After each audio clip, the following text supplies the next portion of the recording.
Thanks for joining us, Ollie, and welcome everyone to the Build in Public podcast. This is a podcast where we talk to founders and we talk to them about their businesses.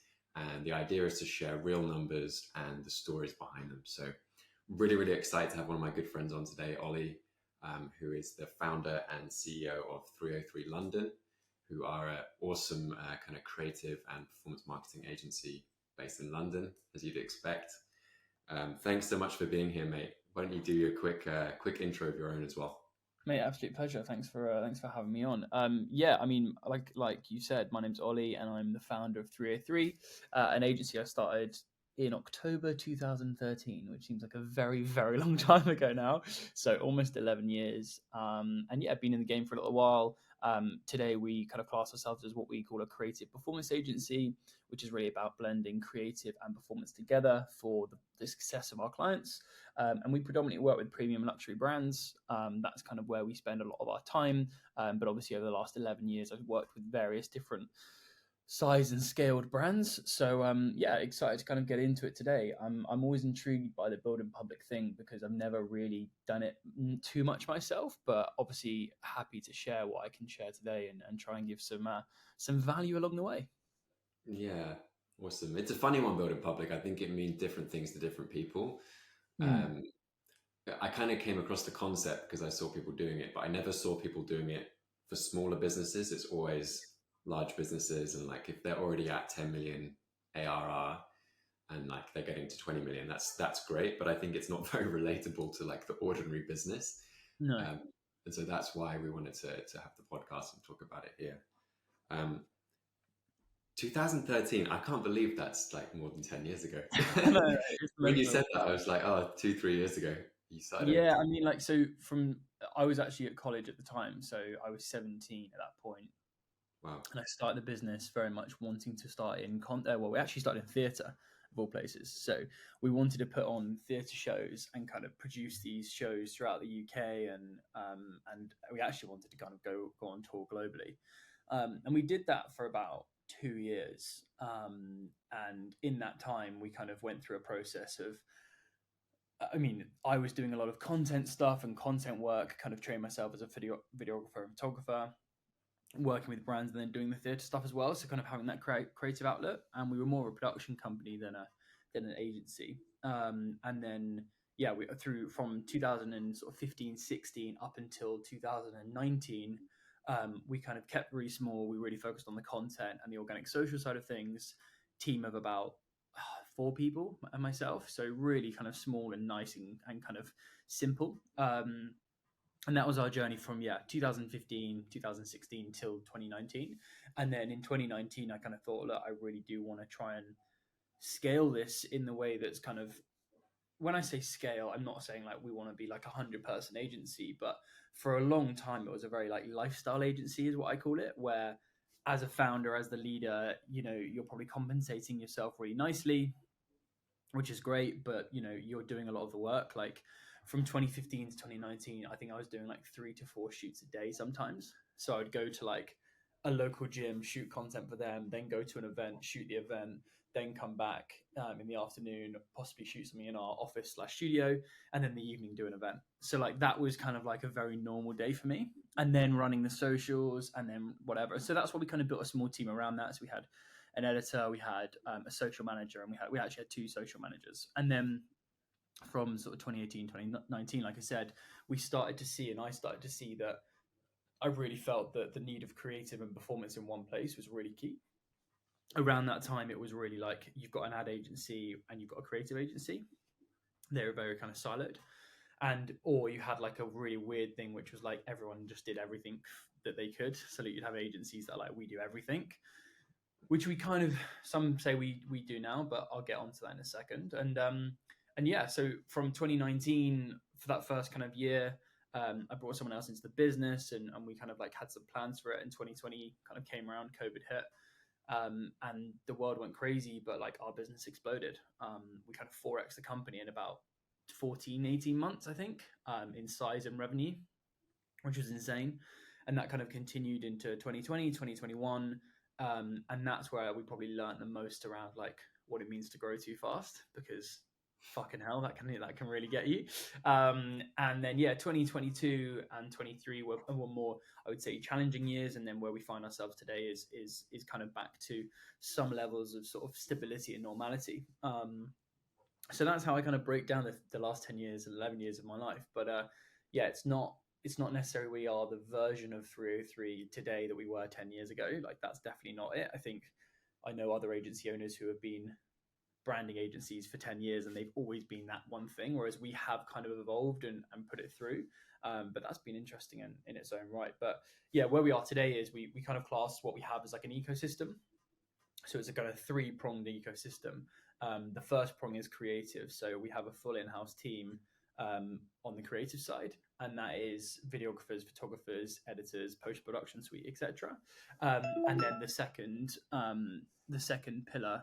Sorry, I'm just going to turn off my terrible, terrible noises. The sort of second pillar really is the organic side. So obviously organic social is such a powerful tool now. There was actually a point where we didn't really believe in organic social because it was kind of dying off. That was sort of 2017 to 2019. But now where it is with the opportunity for brands is huge, but we know it's really driven by content. So that's why we have that content I'm kind of feeding into the organic side.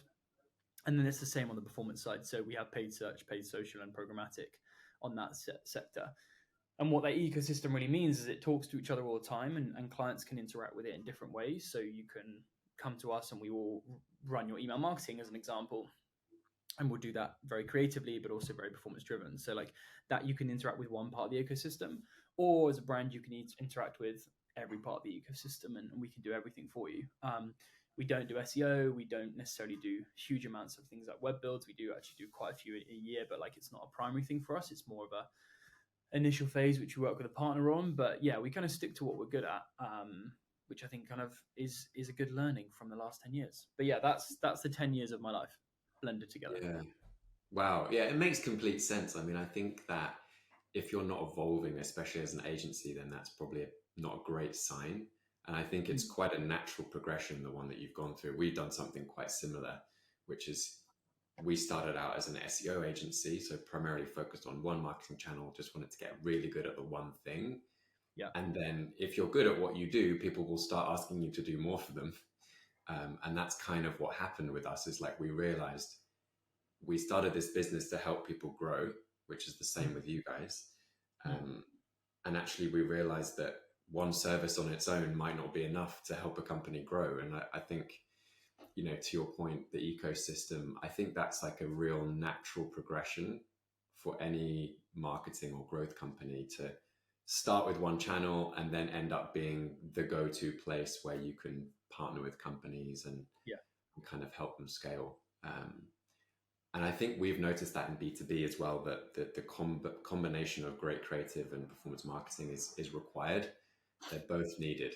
Like you can have great creative, but if the right people aren't seeing it, then and I think like getting nerdy about it for just a second, like I think that basically from 2010 to 2020, the idea of like creative being the biggest variable completely went out the window because we got really techie, we got really like a bit botty in that time, like all these things. It was all about growth hacking and that kind of stuff. And actually, if you look at kind of the early noughties, the early 90s, and even back to like the 50s, it was always about the visual identity of advertising that drove the performance. Like you see them being posted on LinkedIn all the time, but those amazing kind of like out of home ads or newspaper ads from car companies where they've just got the creative so right. They're not saying, oh, we put this in 1,000 newspapers for £1 or whatever, like they're trying to kind of growth hack or whatever it might be. It's always about the creative driving the performance. And I think that even we got kind of like lost in how the digital advertising landscape was changing so much, and it kind of came away from the creative. Like brands were putting out shit creative and thinking, oh, this is going to perform because I can target the right people on Facebook, and because the targeting's so good, I can get those conversions. And like I think that's what kind of went wrong. And because the market got very saturated very quickly, and there was lots of different brands and like all these other variables, right? But the fact that if you look at history, I guess creative is the biggest variable to successful advertising. Now we've built an agency that means that we try and elevate that distribution and that targeting as much as we can, using technology, using platforms, using kind of psychological strategies and things like that. But like generally, we know that if the creative's good, you've kind of won 70% of the battle. If it's shit, Mhm. you're really going to be pushing a rock up a hill type thing, and that's kind of where we see it. Yeah, I completely agree. And when you talk about creative, do you mean kind of high production value type creative, or do you just mean a We good produce everything. story? So we Yeah, produce what is classed as lo-fi, which is kind of like shot on a phone, yeah. user generated feel, rough and ready, super authentic. We produce a lot of that, and then we obviously produce a lot of like very high end. I mean, we've been on the TV ad space as well, so like very high end, premium feeling content that is either scripted or incredibly shot and has that visual identity. We work with obviously premium luxury brands, so there's always a worry in that space that lo-fi means you're not luxury, which is kind of the phrase that sometimes gets knocked around, but audiences, we're getting to that level of maturity on social, particularly where like audiences are becoming more and more accustomed to having ads put in front of them. And I think what happened pre-COVID and a little bit in COVID, to be honest, is that there was such a high demand of kind of like overly shot, overly produced content that audiences kind of went, I've seen this a million times, and also it doesn't really speak to me. And it's the biggest problem in social, I would say at the moment, particularly so from organic and a paid perspective, is that content is made for the people making it. So the marketing managers, the whoever it might be, they're the ones that are trying to make this content as opposed to actually making it for the audience. And I think that's the biggest thing that we even ask ourselves every day, because we're like, are we making this for because we think it looks cool, or because actually it's going to speak to the people we need it to speak to? Mm, And if you look at any successful, I would say advertising, I think that, or advertising or brand success, they're the ones that really spoke to the audience and they resonated. mm, And I think we lost that like in 2018, 2019. I remember getting like content made with clients, and it just like, I was like, the audience don't care about this. They don't care about this USP of your product. Or a big one for me was sustainability. I really felt sustainability is incredibly important. Of course, I'm on that bandwagon. I'm probably not the best at being sustainable, like personally, like that's fine. I drive many petrol cars, and that's probably not helping things. But like brands thought, oh, we care a lot about sustainability, and our audience will care about that more than anything else.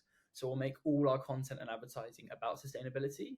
And actually, where we are in this sustainability conversation, in my opinion, is that sustainability is just a you must be sustainable type piece. Like some consumers just expect you to be sustainable now. So if yeah. you're screaming and shouting about it, they're like, well, that's the not main thing I care about. And Mm, you saw that in like veganism and those sorts of industries where they were put at the front to be like, just we're going to overcharge and be very expensive and hard to acquire because we're sustainable and you should feel good about that. The reality is that audiences kind of they say they care, but actually they don't care, and it's about how you can intertwine that. So yeah, mm. I think it's all about how you resonate and make sure that message is actually communicating something of value. Yeah, couldn't agree more with that, to be perfectly honest. Awesome. Okay, I'd like to shift gears a little bit. Obviously, we're a B2B marketing and growth company. This is a B2B marketing and growth podcast.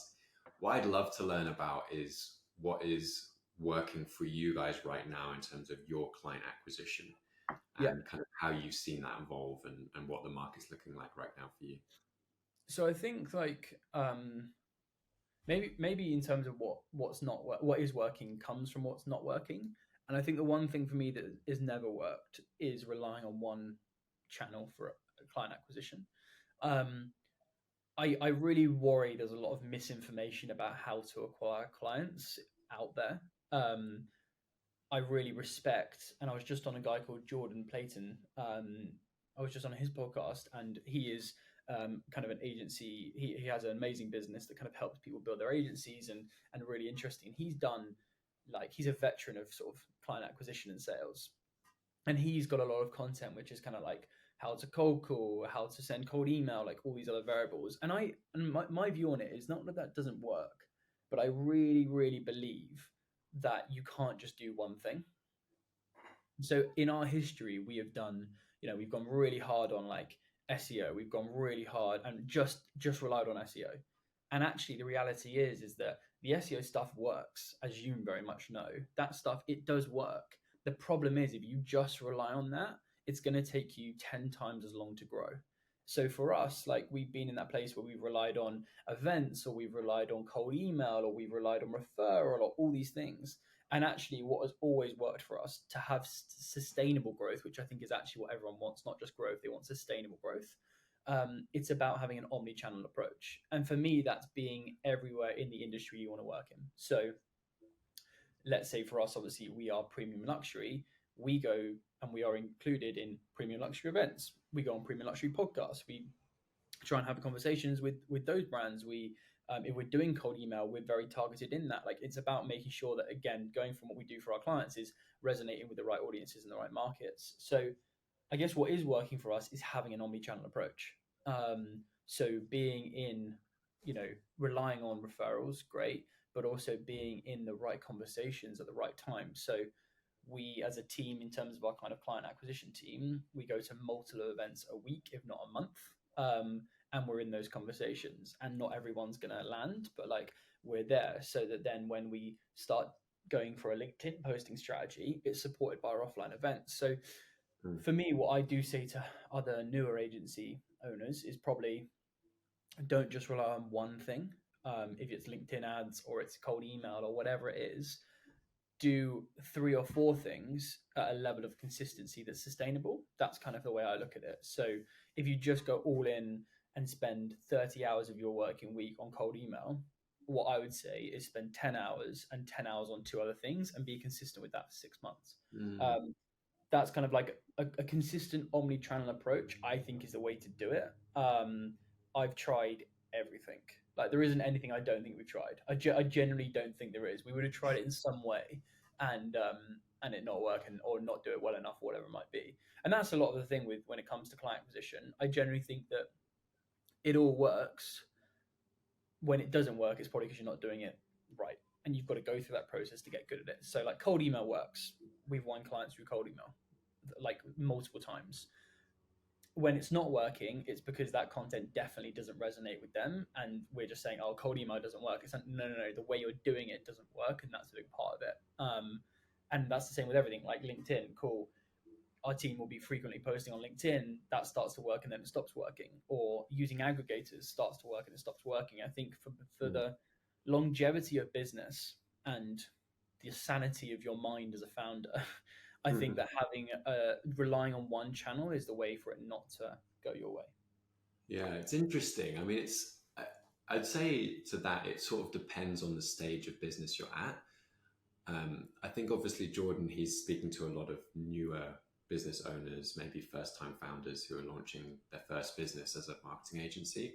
And what I've noticed with businesses, let's just put some numbers to it. So if you're like sub 7 figures, or let's say sub $500,000 a year, you 100% can get to 500K to $1 million a year with just one channel. But what I've noticed is people do is they do something for a bit, they might see some success, and as soon as it stops working as well as it has done, they jump to something else and they just keep jumping around. And so what I've noticed, and I have to tell myself this all the time as well, we had a situation recently where, the vast majority of our business comes from LinkedIn. Pretty much our main channels are LinkedIn, which is a combination of organic and paid. And then we get some referral business from existing customers. And then we get some from, aggregator platforms and stuff like that. But it's 80+% is impacted by LinkedIn in one way or another. And I was looking at it and I was thinking, oh, okay, is that a bit of a weakness for the business and so on? And we're doing a bit on YouTube and some other aspects, which I think will be good for the future. But then I had to check myself a little bit because I feel like we've probably maximized maybe 20% of what we could on LinkedIn. Like we spend about 5K a month on ads. And actually the reason that we don't spend more is that we haven't mastered it enough to be able to continue spending more at a very profitable level. And so for me, I had to check myself a little bit and be like, no, actually just stick with what's working and do more of it and do it better. And yes, work on other channels as well as like a long-term thing. But don't get stuck into the like shiny object syndrome. Because I think especially agency owners, this is one of the things I've noticed. We really like get caught in the sort of shiny object syndrome, and we Oh, think that definitely. the grass is going to be greener. Yeah, I really kind of hear what you're saying, and I definitely agree. I think that what you said about one channel to get to like 500,000 in revenue, I don't think is possible anymore, personally. So I think that there was a time pre-COVID when that was possible, and full transparency, we did that. Um, but I think that now, where we are at the moment in the agency space is that pre-COVID there was about 6,500 agencies in the UK that did the digital service. So that was everything from your SEO agencies, your digital PR, your full service, whatever it might be. 6,500 of them, which is a lot. Like when you think about it, they're agencies from one-man bands to, you know, Ogilvy as an example. Where we are, I think at the end of, I think this is for the end of 2022, going into 2023 when this number came out, it's 14,500 agencies that do a digital service. And that's because with COVID, with the way that people change working, a lot of people left bigger agencies, they started their own. A lot of people kind of were at a smaller agency, they went out by themselves. A lot of freelancers paint themselves as agencies when they're just consultants, which I think is one of the biggest mistakes in that world. Like there's that piece. And what I think that now means when it comes to acquiring clients is that clients have lots of options. You know, I know how easy it was to maybe win a client that would be spending £3,000 to £6,000 a month with us a couple of years ago. Now that is more difficult, I think. But I think that for us, it's difficult, but also not difficult to win that pitch and win that piece of work for two reasons. One, because we've kind of like been around for a while on it, and that kind of makes us feel like there is that like a level of confidence. I think also like our experience and how we are is always just like very beneficial. The fact that, you know, we've been an agency for how long we have been, and to be honest, I think that in a way that the final thing for me in some of it is that there is a slight thing about over promising and under delivering in agencies. Like it's very common. A slight thing. Huh?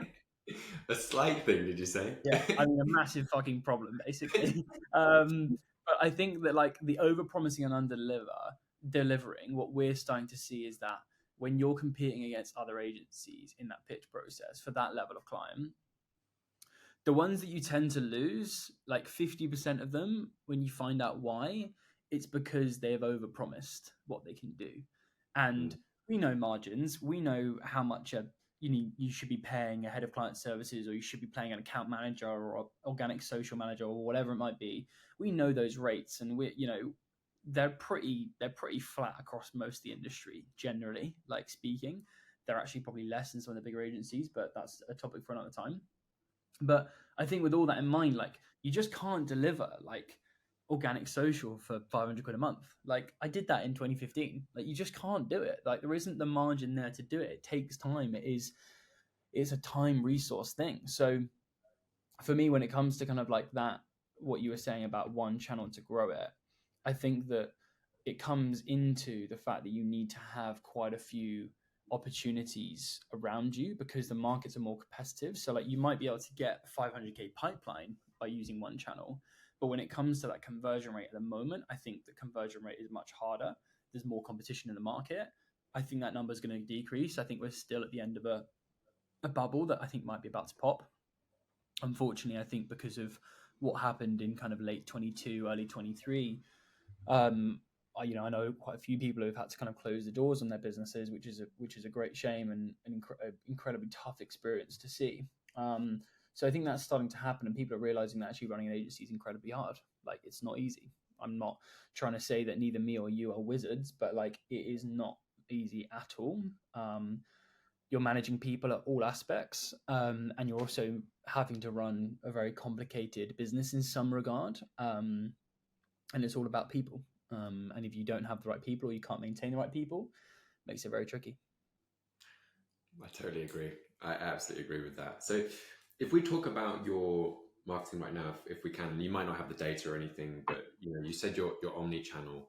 Can you maybe put that into buckets of where the clients are coming from? Or are you telling me that actually they don't come from one place? They might find you from SEO and then see a retargeting ad and then meet you at an event. So it's sort of like that. I mean, like the main areas that we're probably using, I mean, I've started my own podcast this year, which is already kind of having some benefit. What we're seeing with that piece is we are not hoping at all. There is no implication that is going to drive me business. That is not the purpose of that podcast. For us, it's very much a kind of sweetener in the value, if that makes sense. So we see it as it's a way for people to see myself. It's a way for people to hear about what we do. We don't expect people to directly convert from it. It's a touch point. They either learn about it at the very start, or they learn about it just before they maybe convert with us, or they see it as we are working with them from the kind of value that we're putting out in that podcast. But it's not related to what we do as an agency. It's just kind of using my knowledge and experience and my personal interest to develop that out. That is one area that I would say is part of the client acquisition piece. The next thing for us is we do a lot of cold email. So we kind of have automated systems all built internally, which is basically just touch point work. So this is what we do, this is who we are, this is what we've done recently. If you don't want to talk to us, sweet, but we might talk to you twice a year just so you remind us that we're there. That is pretty successful, I would say. We are probably, I would say, 10 to 15% of our pipeline kind of comes from there. Again, these aren't exact numbers, but this is sort of roughly speaking, looking back at the weekly sales meetings I'm in. I think there's another 10 to 15% that kind of comes from referral. A lot of our referral stuff's quite interesting because we're in a world where like referrals are great, and we definitely have them coming through in different ways. That's either from someone that used to work with us or someone that's known me 8 years ago when I worked with them, whatever it might be. Current client referral for us is quite low because our clients want us focusing on them, and that is always the challenge. And we just know that's how it works, and we totally get it. So we get a lot of referral post engagement, if that makes sense. So that's probably another 10 to 15%. So that makes it about 30. And I would say like another 20 to 30% roughly will be coming from kind of inbound. So that's all of our work on SEO. That's all of our work on email newsletters. We do a lot of that. We have a marketing manager internally that kind of manages that process. Socials, Instagram, all that kind of variable. That takes us to about 60%. I would say there's another 20%, which is all about in person. So like attending events, putting on our own events, that kind of, we call it in person because it's just the best way to kind of categorize it. And I would say the last bit is probably the LinkedIn stuff. But we don't run any ads. We don't spend any money on ads, which is something that I think for us, like, is kind of, I don't know, I think we do have, our infrastructure does mean we have a new business team and a marketing team, right? So like in terms of a cost expenditure, we have capital that goes into those areas. And for just us, our strategy at the moment, it's to build out what I've just spoken about to start with. I can see ads coming in later down the line for sure, but I think for us, and we have done ads before in various ways. We've done Google ads, we've done LinkedIn ads, we've done Meta ads. So we played the game a little bit there. I just think for us, what we're sort of trying to build in terms of like an infrastructure is an infrastructure that's a bit more organic, but also allows us to sort of scale up naturally without having to reinvest into it, if that makes sense. So like, you know, would we much rather have more people posting on LinkedIn in our team? Yes, rather than spending a bit more on ads at the moment. That's kind of how we look at it. If that gives you an idea. It makes sense. Yeah, it's really interesting. And it's, you know, I can see why it's working. I think particularly in your world, the in-person stuff, you know, that makes a huge difference. Yeah. I mean, I say this to everyone, but I do think you should do some retargeting ads on LinkedIn. I have a strong bias towards it, obviously, just because I've seen such success with it, and I just think it's so scalable. But I think pretty much every B2B company should be retargeting on LinkedIn because, you know, you talk, for example, about your email outreach and stuff as just being a touch point. That's the beauty of retargeting ads on LinkedIn, because it's not going to be a salesy commercial lead gen ad. It's going to be, hey, you've been on our website.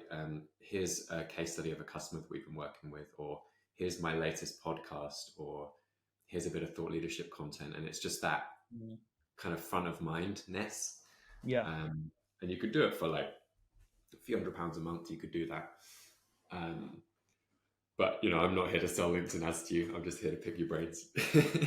No, I mean, we've used them before, and we've seen that success work. I think the biggest thing for us as well is that we're actually about to just relaunch a new website for 303. And I actually find that the website piece for our business has been the hardest thing. And that I know what you're brilliant at is that kind of positioning piece and finding out what your solution for your service agency is.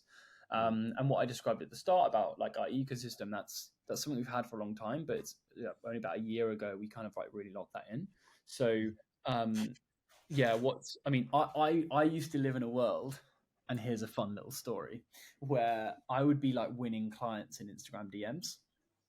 So like the best one I've got is I did a project with San Miguel, the beer brand, for their I think it was for like gluten free beer. I think it was a video project, and I won't be able to say how much it was because that is under contract, but it was a 5-figure project, which for me in 2016 15 was like a big deal, right? Like, and it was for a really exciting brand that came through someone watching my Instagram stories, which I don't really do as much as I used to, where I would basically upload me going into the office at like 5:30, like with the time on the screen, the timestamp, thinking that the people give a fuck, and they really don't.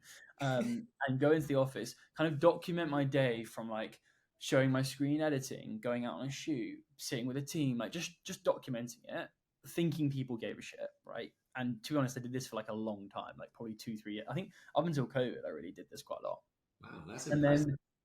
then got to the point where it was basically just like this random documentation I did, and it was the same kind of shots. It was like me on my electric scooter, me like getting a coffee, me at my desk. It was the same shit every day. But someone DM'd me being like, "Hey, I work in the PR for San Miguel. We need to do this project, blah blah blah." And I knew the person that was actually going to be doing the project, the talent, because we actually already worked with her. So I think the PR must have followed me from there. I couldn't really work it out at the time, but we were literally negotiating the costings and the budget and sending documents and like images in Instagram DMs, and basically like converted out of the back of it. I don't think that happens anymore, if I'm honest. I think that time is long gone.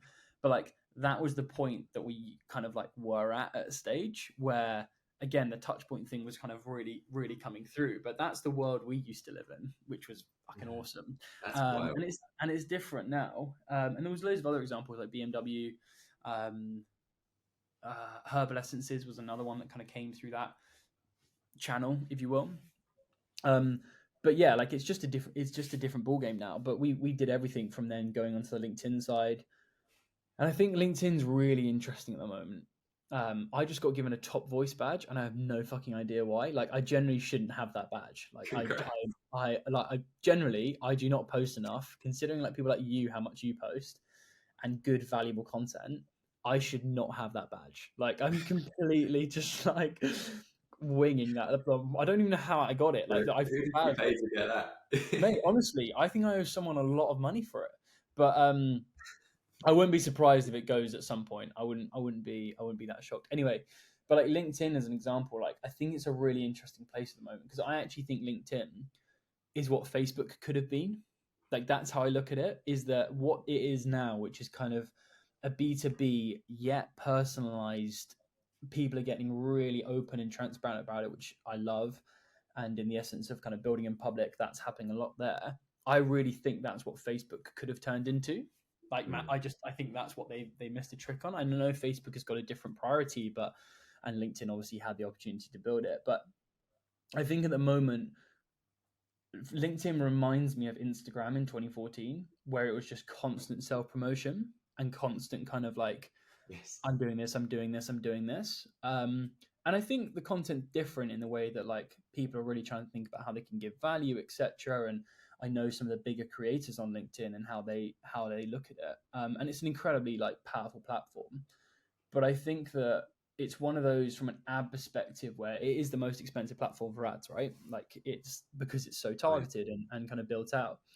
But I think that the people that will win on the ad front from B2B perspective are the ones that can make ads that one really speak to the right people, but also like make ads that aren't ads. Like that's the thing that I think will really cut through. But it's super interesting at the moment because I think it's gonna I think there's an evolution to come with LinkedIn. I think it will have a different look and feel in even 12 months time. I completely agree. And I think on the ads front, I think what we've seen as well is like what doesn't work right now well is a typical lead gen style ad. So the type of campaign that you might want to run on Facebook, which is one creative ad that leads to an opt-in page. People give you their contact information, and then you reach out to them and push them through your sales pipeline. That just doesn't work so well on LinkedIn. Like people don't respond well to that, but they do respond well to just taking great content and then promoting it with ads. So I'm trying to encourage people at the moment to stop thinking about content and ads differently. Like they're both just content. The only difference is the algorithm putting it in front of the people that like, is it determining who's it going in front of, or are you spending money to put it in front of certain people? So yeah, I totally agree. It's like an data. interesting place right now. We've never seen data that goes against this theory that if you make an ad that doesn't feel like an ad, it works better. Yeah. Like there's no data that proves that. There are some industries that we've operated in that naturally feel, and it is different in Europe, I will say, like this is very much a UK thing for what we see. But if you make an ad that doesn't look like an ad, it works. Like it just works every single time. I think that if you look at, and we won't go into it too much, but like a performance funnel, i.e. top of funnel way down to like retargeting, as you just mentioned, I think in that retargeting phase, you can afford to be a bit more direct and hard selling. But I think that a lot of people, what they do is they go very top of funnel, buy, here's a discount, we do this, we do that, like just self nom the vibes at the top, and people just don't resonate with it. Yeah, I don't think that works too well. Awesome. So you talked earlier, you mentioned something about scaling too quickly and some of the challenges around that. Oh yes. I don't know how much detail you can go into, but I'd love to hear some of the lessons that you've learned about that through that period. Yeah, I mean, like the business has been like so many things in terms of like its growth level. So we've been like what I would call like a plateauing. Is that the right word? Yeah, plateauing business. So kind of just staying as we are, pretty happy with how we are, and kind of moving forward. And then we've been like a growing business, and then we've been like a hyper growth business, and then we've been a shrinking business, and then we've been like a sustainable growing business. And I think we're now in the phase of like sustainable growth, and that's the place that everyone wants to be realistically, because sustainable growth is very much a case by case example. So like I know agencies that are sustainably growing, they're bringing in probably, they're growing their revenue 10% month on month, and they're bringing in 2 to 3 members of staff every month. And for them, that's sustainable growth. So like it's all dependent. And you might be an agency that's got 10 members of staff and you bring in 1 member of staff a quarter and you're growing 10% a quarter, but it's sustainable. Like that's the piece. Hypergrowth is hell, basically, is the first message here. We were a very fast growing business for about 18 months. And we went from, I want to say it was about 16, 17 people to about 28 people in about 8 months. Wow. And it was a really challenging time. I think in that moment, I was so like excited by it all, and it was incredibly exciting. But and I do think that most agencies have to go through this in some capacity. Like some will have been way more than mine. I do know agencies that went to like 100 people in COVID and then went back down to like 30. So like it unfortunately does happen. But I think the biggest thing about scaling hard is not, it's just you just lose your values, but you also lose your identity as a business in the sense of like, bringing that many people in. So let's say we brought in 8 people in 8 months. I don't know the actual number, and I'm sorry for not checking before, but let's say it was about that. So a person was kind of joining the business every month. You've got 8 more opinions. You've got 8 more people that don't know your ways and don't know your values. And if you don't have the infrastructure to onboard them properly and bring them in and understand them and vet them properly and have a strong hiring process, et cetera, like, of course it's going to go to shit. And I think there was one point, and I can't remember when it was, but I remember turning around with like close to 26, 28 members of staff and just being like, this is like out of control. And I feel like we're doing a disservice to the people that are here and potentially some of our clients. And it's all very exciting and it's all very like showy. And to be honest, like I was never like in a place where I just wanted loads of people. but it definitely got out of control. And it got to the point where it was just craziness, and what happens in that moment, give it a couple of months, people start going out the door. For whatever reason, you need to let them go. They want to go, whatever. Like it's a very challenging time. I think that was probably the biggest learnings I've ever had at running 303. And it was probably a time where, like, yeah, there's just, you doubt yourself. You probably have, you don't include yourselves in the decisions and conversations you should. You want to trust people, but you're giving away too much responsibility too quickly, or not enough soon enough. So it's a very crazy time. And yeah, it kind of gave me a hangover for like 6 months later. Yeah. Do you know what? That really resonates with me, to be honest, mate, as well. I think I went through a similar growth curve, although maybe not as big in terms of the number of people. Um, but I launched the business in 2020. Yeah. And we grew super quick first 3 years. We hired 8 people in the first year. We made £500,000, just shy of £500,000 year one. And we're kind of growing from there. And it grew to a point where that too many things relied on me. And so I was like the blocker, but then also I was delegating to people that really weren't qualified to do the job. And as a founder, it was like the worst. It was like the worst of both worlds, because I know I have to delegate, but then like otherwise it's going to kill me, just the sheer amount of workload. Yeah. But then I knew that the people I was delegating to, and this is not their fault, this is my fault for putting them in the position, but they weren't capable of actually handling the responsibility that I was giving them. So I knew it wasn't being done to the level that I needed it to be done.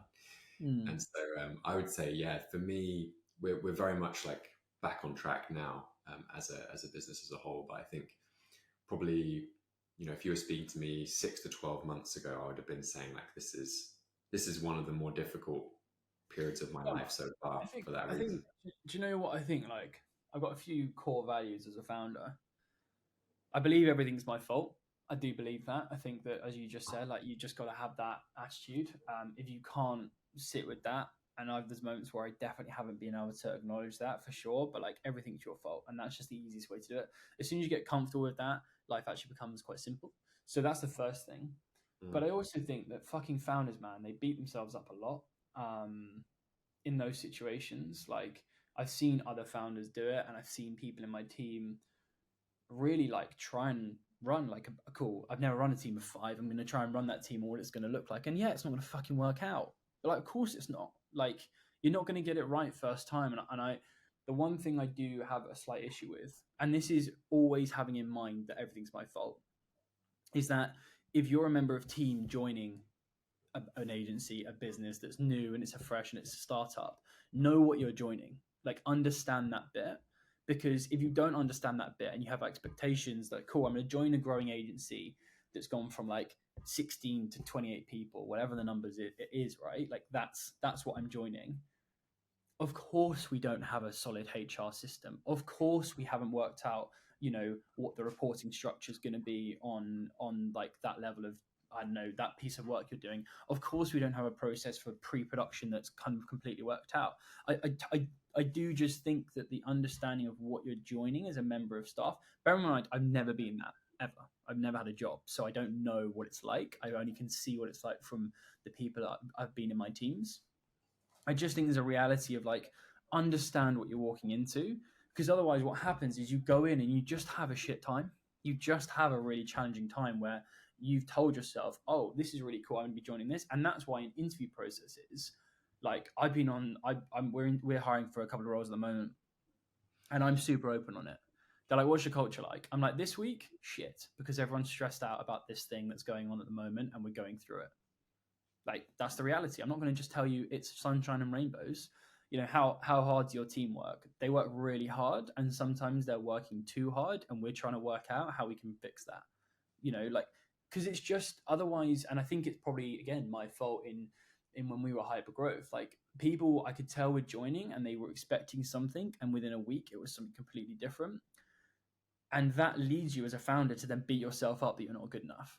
When actually, like, I generally think if you're able to start a business and hire 2 people, you're a fucking rock star. Because just doing that is so difficult and so hard to even get to that point. And I actually think there's like a weird moment where, like, if you look at headcount difficulty, 2 people is really difficult. 2 to 10 is super easy. 10 to 20 is difficult. 20 plus is easy again. Because what happens at that point is if you've done it right, the economies of scale and making the right hires and then the structure of those teams, like the business has got different problems. It's not people and people management. Does that make sense? So like, but I just think there's so many founders that have started an agency and they've got 2 people and they're just beating themselves up every day that they're not good enough and that they've made mistakes and all these other things. And I think that we have to protect founders a little bit.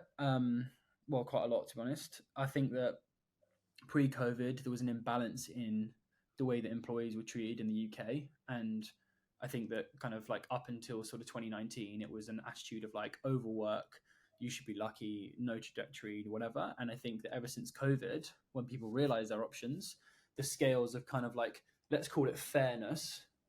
It was always over here at like founders and senior execs and top levels and that kind of thing, management. And what happened is it went completely the other way to employees, which is brilliant. But what we've got to find is the balance here, because the founders, being a founder, and I'm not trying to sound elitist, but being a founder is very difficult. And without them, it doesn't provide the opportunities for groups of 20, 30, 40, 50 people to actually have a job and enjoy what they do. So I do think that like it's a brilliant place we're at, where employees have more rights than ever. They're looked at completely differently, particularly in our industry. They're valued differently. They're assessed differently. Like there's a different attitude. They've got more options. That is amazing. Like that's the best, you know. But I just worry slightly around who's looking out for the founders. I think it's a really good question, mate. I think it's a really good question. And, you know, even thinking about things like mental health, and it can be a lot of pressure on sometimes one individual person. And it's a very valid point, because I think the trouble is, and I think it's quite popular in society right now to bash businesses. Yeah. And the trouble is like the bad behavior of large corporations kind of gets bundled in with like small companies. Yeah. And so, you know, you're kind of, sometimes as a founder, it feels like you're expected to do everything. Like keep your clients happy, pay your taxes, keep your team happy, give them a pension, all this stuff, which obviously you want to look after your team. That's like a big part of why I run a company rather than working for someone else. It's like I love being able to bring people along for the journey. But to your point, I do worry how many businesses will be left if we kind of keep on this trajectory, and like people move to Dubai or they have to shut their doors or whatever. It's a big thing that's like could be coming really soon, you know. I think that I know a lot of founders in agencies and other businesses where, like, from a pay perspective, they're not paid the most, but because they own it, it's deemed that they can not look after ththemselves, not feed themselves first, etc., and go through hell because they own it. Like that makes it acceptable. And I definitely feel that, I think that I totally get it. You know, I totally get, like, no founder is forced to be a founder. They are going through it.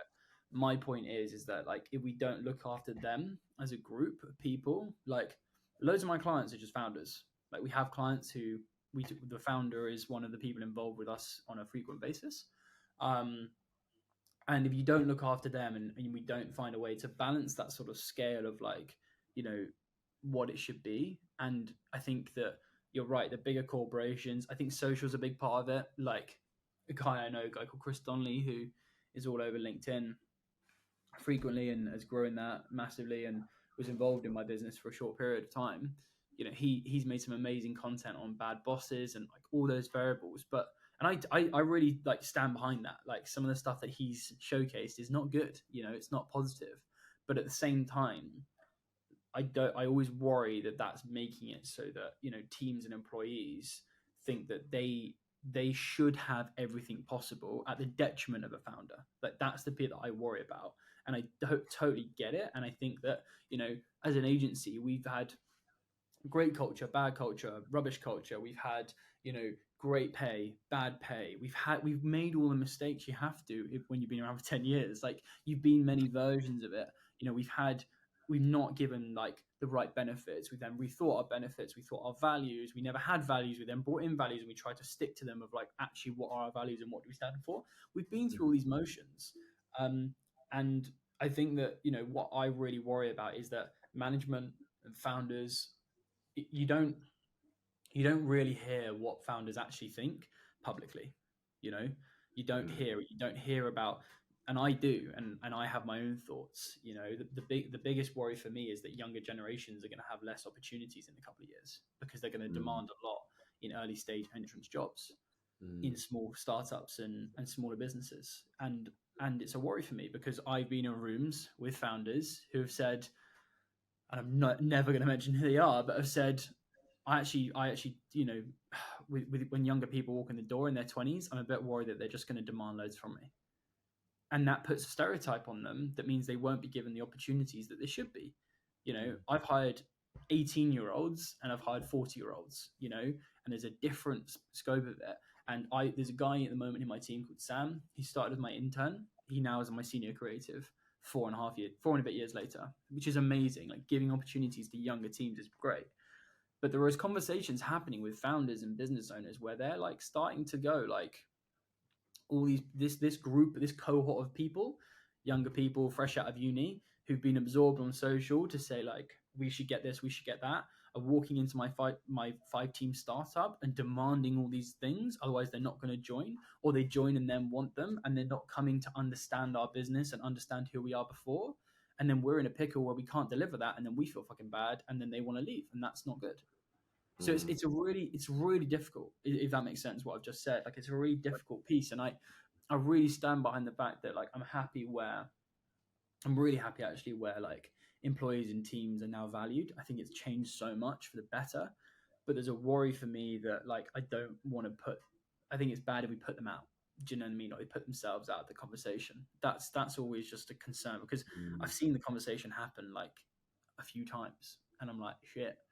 Yes. I remember sitting in the room with quite a big, well, I mean, the guy there was the owner of a relatively large recruitment company in tech, and a little bit of an agency as well. I think he employed about 200 people, a big business, And some of what he was saying around, younger demographics demanding what they're demanding, like, my impression is that he's biased now. He's not giving the opportunities to the younger people because they're demanding it straight away to say like, oh, this company do this, so you've got to do this. And it's like, hold, wait, don't, like, you're not wrong, but also it's the way you position that. And because you're young, you don't know how to approach it. If that makes sense. It's really difficult. Yeah, it does make sense. I think people, I've heard that from a few people as well. You're not the first person to say that. It's crazy, right? It is. Yeah, for sure. So we'll wrap up in a minute. I just would be keen, if you don't mind, if you've got time, mate, to ask you like one more question, which would be your predictions for the next sort of 6 to 12 months, especially around sort of growth and marketing. And I want to frame it in the sense of, what are you excited about in the next 6 to 12 months? What do you think is like a big opportunity right now for companies? I think the next 6 to 12 months, as I said before, I do think that unfortunately we're going to see a decrease in just agencies. I think that's going to happen. I think it's already happening, unfortunately. I think that the competitive landscape is getting difficult. I think there are a lot of, and that's not to say that I think everyone's going to close their doors. I just think that the space is a difficult one to run in, and actually, like, the opportunities going back to it for an agency owner with 10, 20 people to, go and be a consultant again and have an easier way of life is very simple. And I think that's what's going to happen. So that's my negative moment. I think on the more positive front, like, the world is kind of going back a little bit to normality. There is more confidence in markets now. I think the last 18 months, 2 years have all been about uncertainty, and they've been about, we don't know what's going to happen. Are we going for large scale recessions? Are we going for global economic kind of impact? And unfortunately, I think we are going to experience some of that. We have already, but I think particularly in the UK market, there's some more confidence going into it, which is allowing brands and businesses to make some bigger and bolder decisions. I think where the market's going to go is that it's already all about attention, but I think what it's going to become is what is the right attention. That's where I think we're going to go. I think that you don't need followers anymore. I think that number actually will disappear at some point. I don't think you'll have a follow account on some platforms in the future. I think it's vanity only. The way that platforms are now working is it's all about putting out the right content that people resonate with, and then you can achieve reach and scale. Mm-hmm. And I think that's where things are going, which, to be honest, is where most of the opportunity is. So whether it's B2B marketing, whether it's B2C marketing, I think it's making the right content that the audience you're trying to target actually want to watch. If you get that right, I think that you've got a winning recipe. So I think that's what the opportunity is. I think that's how the industry is probably going to change. Yeah, no, it's super interesting. And I as you know, I'm very bullish on using content in marketing, partly because it's an asset as well. You can continually use it over and over. And this is one of the reasons why we wanted to launch the podcast, is kind of as almost like documenting our thought processes and our journey as we go through, and speaking to awesome people like yourself. So, mate, thank you so much for coming on. No worries. Really appreciate it. You've been our first guest on the podcast. So what a way to start, eh? Hopefully you're honoured. And for sure we'll be getting you back on. So thanks so much for your time. If people want to follow up and reach out to you, where can they find you? Probably LinkedIn. My handle is my full name. And if you want to search the podcast I mentioned about on YouTube, it's What It Takes with Olly Fawcett. And you'll probably find our channel pretty quickly. There's some really interesting conversations with leaders in their industry. So I would go and have a look. Legend. Thank you so much, mate. Appreciate it. No worries. It. Thanks, buddy.